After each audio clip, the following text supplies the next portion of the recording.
Hello बच्चों, तो कैसे हो आप लोग। यहाँ पर मैं फाइनली त्रैमासिक का पेपर लेके आ चुका हूँ। जी हाँ, कक्षा 10वीं वालों के लिए त्रैमासिक का पेपर यहाँ पर लेके आ चुका हूँ बच्चों। आप देख लीजिए, कक्षा 10वीं विषय गणित का यहाँ पर पेपर हम लेके आ चुके हैं बच्चों। बिल्कुल रियल पेपर है, आप पेपर एनालाइज कर सकते हो बच्चों। पूरा पेपर मैं बताऊंगा, उसका सॉल्यूशन भी मैं आपको यहाँ पर देने वाला हूँ बच्चों। बिल्कुल यहाँ पर 75 नंबर का आपका पेपर है बच्चों, 75 नंबर का पेपर है। समय 3 घंटा दे रखा है और कक्षा 10वीं वालों का गणित का पेपर है। बिल्कुल त्रैमासिक का पेपर 100% रियल पेपर बच्चों। अभी अभी पेपर हुआ है बच्चों और अभी अभी मेरे पास पेपर जस्ट आया है बच्चों। तो पूरा पेपर हम यहाँ पर एनालाइज करने वाले हैं। देखते हैं कितने चैप्टर तक यहाँ पर पूछा गया बच्चों।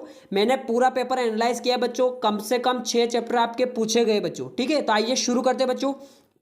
पहला क्वेश्चन देख लेते हैं बच्चों। पहला क्वेश्चन देख लेते हैं। जब A1/A2 बराबर B1/B2 बराबर C1/C2, तब व्यापक समीकरण का रूप क्या होगा बच्चों। ये मैंने करवा रखा है। इसका सही आंसर क्या होगा बच्चों, जल्दी से कमेंट बॉक्स में बता दो क्या होगा सही सही आंसर इसका।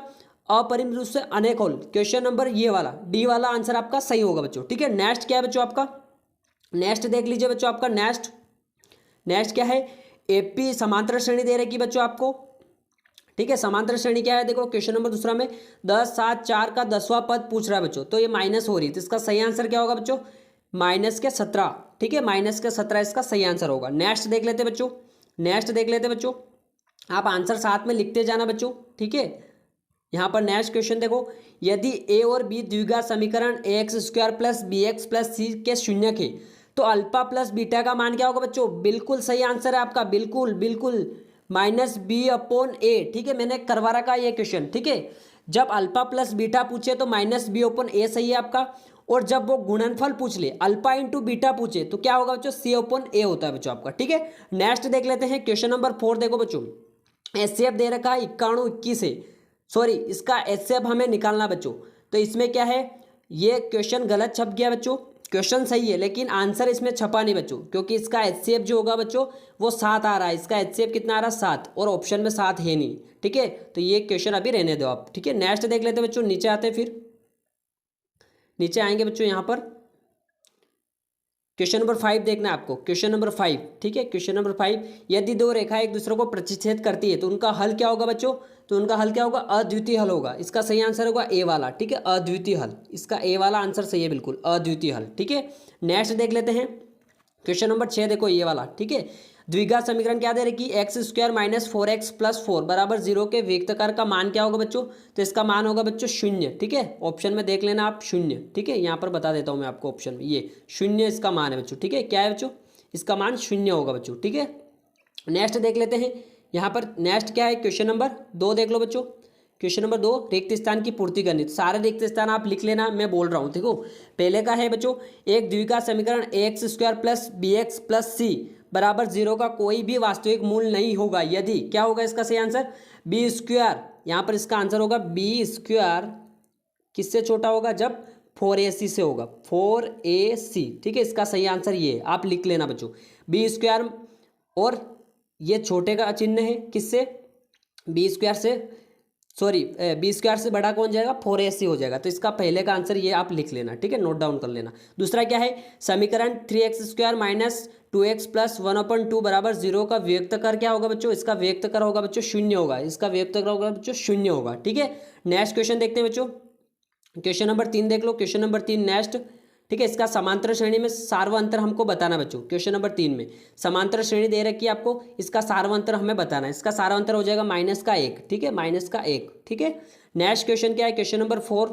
ठीक है, क्या है, यदि एपी का प्रथम पद ए और सार्वअंतर डी है तो एनवा पद क्या होगा बच्चों, इसका फॉर्मूला क्या होता है बच्चों, एनवा पद हो जाएगा। तो ये हो जाएगा a+ n-1 और कोष्टक लगाना और गुणे में डी, ये इसका फॉर्मूला होता है बच्चों, गुणे में डी। ठीक है, आप लिखते जाना। ठीक है, नेक्स्ट देख लेते हैं।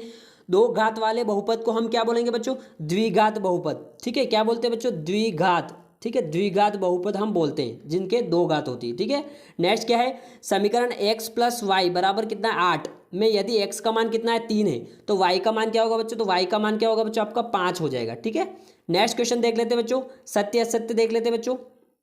आइए देख लेते हैं। ठीक है, सत्य असत्य देख लेते हैं। क्वेश्चन नंबर 3 देखो, क्वेश्चन नंबर 3 सत्य असत्य हम देखेंगे बच्चों। तो पहले का क्या होगा, √2 अपरिमेय संख्या है तो बिल्कुल सत्य है, बिल्कुल ठीक है।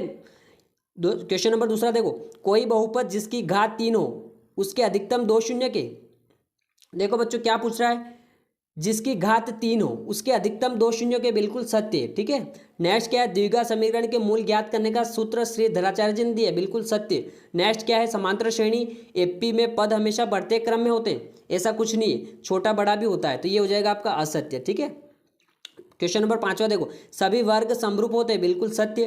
क्वेश्चन नंबर 6 देखो, x और कोष्टक में x-1 बराबर 0 में x का मान 0 और 1 है, बिल्कुल सत्य है, ठीक है। अब देखते हैं क्वेश्चन नंबर 4, एक वाक्य में उत्तर देखते हैं बच्चों, आइए एक वाक्य में देख लेते हैं बच्चों। क्वेश्चन नंबर 4 देखते हैं बच्चों, ठीक है। यहाँ पर क्वेश्चन नंबर 4, ठीक है, एक वाक्य में उत्तर आपको यहाँ पर देना है। पहला क्वेश्चन क्या है बच्चों, पहला क्वेश्चन देख लो बच्चों।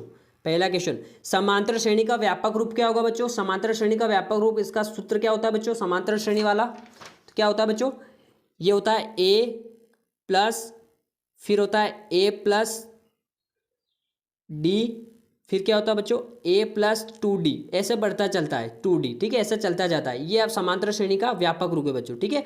दूसरा क्वेश्चन क्या है बच्चों, द्विघात समीकरण ax² plus bx plus c बराबर 0 के व्यक्तकार का सूत्र क्या है बच्चों, आई होप कि आपको याद होगा, क्या है, b² माइनस 4ac। ये सारे क्वेश्चन आपके पेपर में आने वाले बच्चों, मैं गारंटी बोल रहा हूँ, ये सारे क्वेश्चन आने वाले, ठीक है।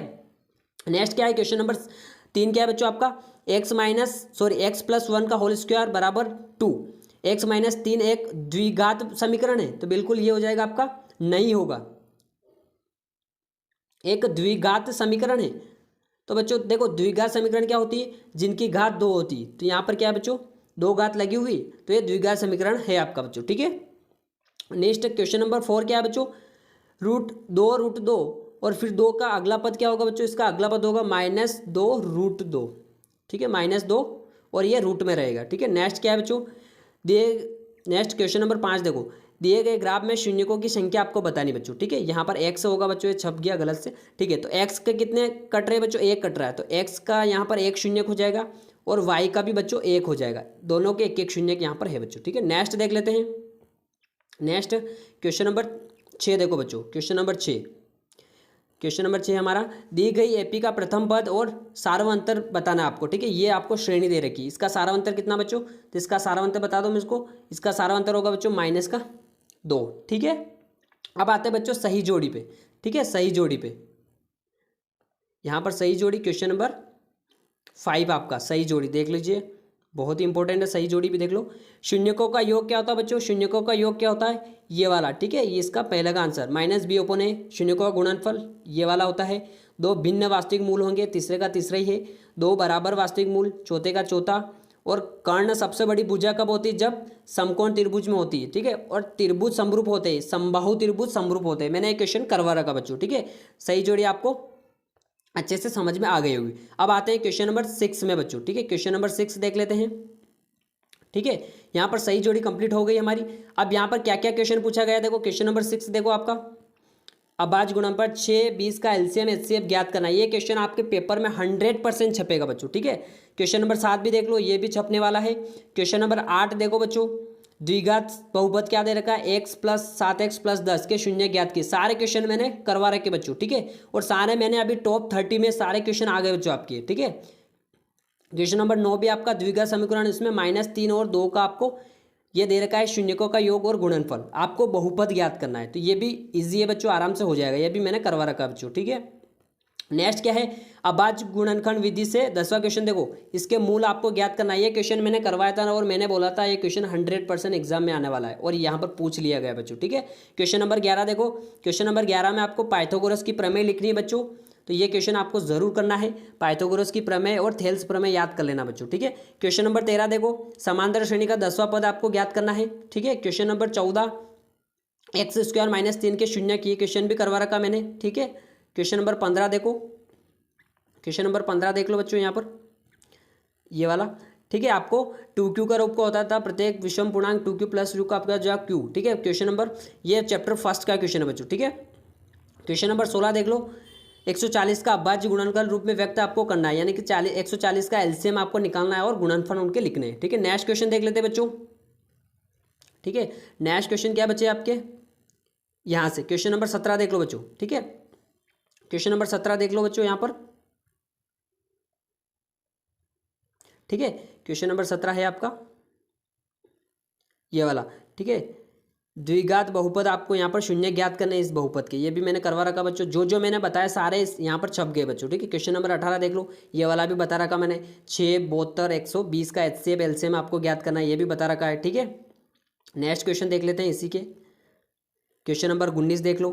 श्रेणी वाले समांतर श्रेणी से भी बहुत सारे क्वेश्चन पूछे गए, यहाँ पर टोटल मिला के आपके लगभग चैप्टर 6 तक क्वेश्चन पूछे गए बच्चों। ठीक है, क्वेश्चन नंबर 20 देख लो, द्विघात समीकरण के मूल आपको ज्ञात करने इसमें। ठीक है, यहाँ पर नेक्स्ट क्वेश्चन देख लेते हैं, इसके अथवा का भी देख लो आप। ठीक है, अब यहाँ पर इंपॉर्टेंट क्वेश्चन आता है आपका क्वेश्चन नंबर 21। क्या आता है क्वेश्चन नंबर 21, प्रतिस्थापन विधि से, ये वाला क्वेश्चन मैंने करवा रखा है। ठीक है, टॉप 30 में भी ये क्वेश्चन मैंने बताया था बच्चों आपको, ये क्वेश्चन इसका सॉल्यूशन मैं बहुत जल्द आपको प्रोवाइड कर दूंगा। ठीक है, कोई दिक्कत नहीं होगी। ठीक है, फिर क्वेश्चन नंबर आपका 22 देख लो, 22 में प्रतिस्थापन विधि का। ठीक है, ये भी आ गया आपका प्रतिस्थापन विधि का क्वेश्चन नंबर 22। ठीक है, ये भी मैंने करवा रखा है, टॉप 30 में आ गया आपका। ठीक है, फिर क्वेश्चन नंबर 23 विलोपन विधि वाला क्वेश्चन भी आ गया आपका। ठीक है, नेक्स्ट क्या है, ठीक है, लास्ट क्वेश्चन ये देखो, ये टॉप 30 क्वेश्चन में मैंने ऐड किया था बच्चों, दो संख्याओं का अंतर 26 से, एक संख्या दूसरी संख्या 3 गुनी है तो वो संख्या याद करें। ये सारे क्वेश्चन मैंने टॉप 30 में इंक्लूड किए थे बच्चों त्रैमासिक के हिसाब से, और सारे यहाँ पर पूछ लिए गए। ठीक है, तो ये पेपर मैं बोल रहा हूँ इसमें से कम 70% आपके पेपर में आने वाला है, फिर से बोल रहा हूँ। और इसका सॉल्यूशन अगर चाहिए तो बच्चों मुझे कमेंट बॉक्स में ज़रूर बताना है। ठीक है, तो मिलते हैं नेक्स्ट पेपर के साथ, अभी के लिए इतना ही। थैंक यू बच्चों।